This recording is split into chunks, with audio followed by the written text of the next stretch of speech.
Tips para sa consistent posting. Kagaya nga sa palagi kong sinasabi guys, na dapat maging consistent lang tayo palagi dahil mas nakikita ng algorithm ang consistency. Kaya mas mataas yung chance na mai-recommend or maipadala yung mga content natin sa wider audience. So ang una, scheduled posting. Dapat mag-set ka ng posting routine mo. For example, once a day or 3 times a day. Dapat ma-maintain mo yan araw-araw. At ang pangalawa naman is quality over quantity. Dapat mag-focus lang tayo guys sa mga valuable content or yung engaging content at hindi puro volume.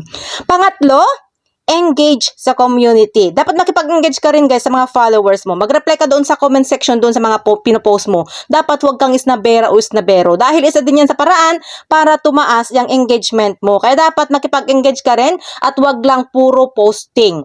Pang-apat, promote your content. Dapat i-share mo din yung mga content mo doon sa mga other platform. For example, i-share mo sa mga group, i-share mo sa page mo kung profile yung gamit mo, at i-share mo din sa profile mo kung page yung gamit mo. At pwede mo rin siyang i-share doon sa Instagram. At ang panglima, be patient. Dapat huwag tayo magmadali guys dahil mas maganda yung umangat ng dahan-dahan basta sa malinis na paraan.